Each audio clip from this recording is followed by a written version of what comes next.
Les bistrots parisiens veulent figurer au patrimoine mondial de l'humanité. On en parle avec Alain Fontaine. Bonsoir. Soyez le bienvenu sur TV5 Monde. Vous êtes maître restaurateur dans la capitale française. Vous êtes le président de l'association pour l'inscription au patrimoine immatériel de l'UNESCO.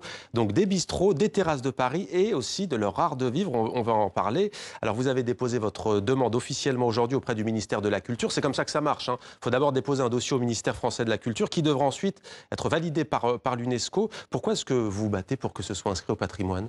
Alors c'est très simple, ce dossier sera déposé en septembre. Aujourd'hui on a officialisé au monde entier, parce que c'est comme ça que ça s'est passé, devant la presse, cette demande d'inscription au patrimoine immatériel de l'UNESCO. Effectivement ça va se passer par un dossier, parce qu'au-delà de toute la pause qu'on peut avoir, c'est des dossiers très importants qu'il faut déposer d'abord au patrimoine immatériel français, qui lui le posera au ministère de la Culture, à la ministre de la Culture, qui elle-même choisira un des dossiers pour l'amener à l'UNESCO. Et ça nous amènera, si tout se passe bien, en décembre 2019 ou janvier 2020, et on inscrit, on se bat parce que les bistrots de Paris et les terrasses de Paris sont en train de disparaître. Et ça disparaît d'une façon très particulière, puisqu'il y a toujours autant de points de vente de restauration à Paris, ça n'a pas changé, sauf là où il y a une quarantaine d'années, on représentait 50% de la restauration parisienne, on en représente plus que 14%. Alors c'est lié, on est sur des mesures de sauvegarde, mais les menaces très claires, c'est ce qu'on a appelé chez nous le rentrisme, c'est les gens qui rentrent de plus en plus chez eux pour être devant leur ordinateur, emmener des sandwichs, se faire livrer des produits exotiques ou pas, et puis ne plus aller dans ces lieux de fixation sociale que sont les bistrots. Il y a des arrondissements à Paris, ils n'ont plus du tout de bistrot. Donc vous appelez à ce que la pause déjeuner revienne de plus belle, notamment chez vous. Alors il y a des cuisiniers, des artistes, des clients qui s'associent aux propriétaires de bistrots dans cette démarche. Opération sauvegarde, nous dites-vous. Comment vous définiriez un bistrot parisien, juste? Quelle est sa particularité? Un bistrot parisien, c'est un lieu de vie. C'est un lieu de vie qui commence à 7h du matin et qui se finit très tard, où on peut manger à toute heure, mais on peut manger surtout sur le zinc.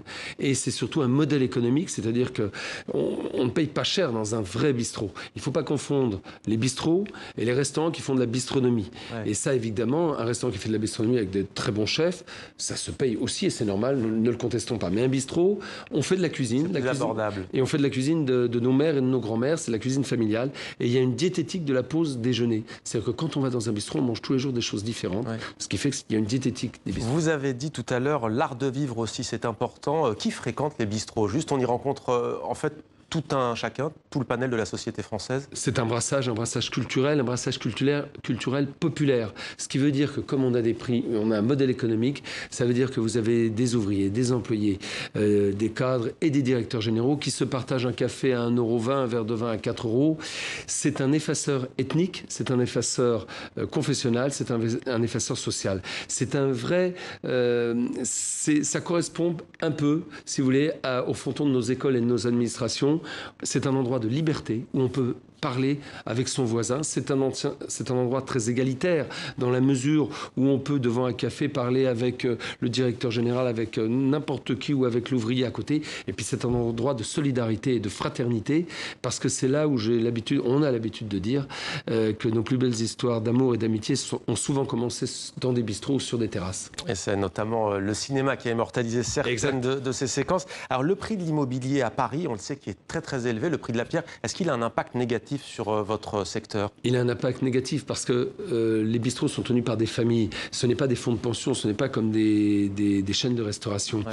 Et donc, si vous voulez, on a l'habitude de dire que nous, ce qui nous intéresse, ça ne fait pas plaisir à nos banquiers, ce n'est pas la ligne du bas du bilan, mais c'est la satisfaction de nos clients. C'est ça qui nous intéresse. Donc, ça veut dire que plus les loyers augmentent, nous, on n'augmente pas non plus, on reste généreux et on veut servir les clients et donc notre rentabilité baisse. Et c'est vrai qu'aujourd'hui, on peut penser que les fonds de pension ou les financiers peuvent acheter des restaurants ou des sandwicheries, c'est ça qui fleurit, ou des fast-foods.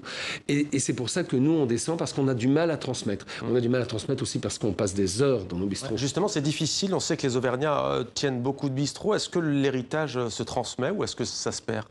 On a du mal à transmettre notre héritage. Alors, vous avez des fois, on éduque pratiquement nos enfants dans les bistrots. Des fois, l'alchimie se fait Et c'est les enfants, les filles ou les garçons qui reprennent.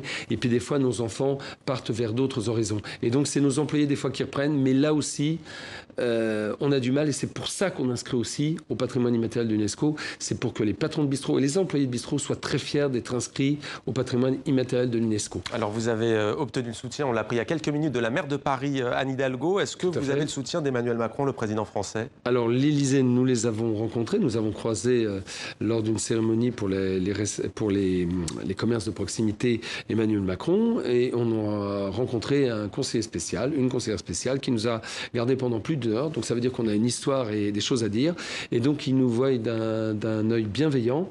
Ils ne peuvent pas soutenir un projet plus que l'autre parce qu'ils sont dépositaires de tous les projets. Donc ce n'est pas leur rôle de soutenir, mais ils voient notre initiative d'un œil bienveillant. Bien sûr, si Emmanuel Macron veut dire un mot pour nous, il peut le dire.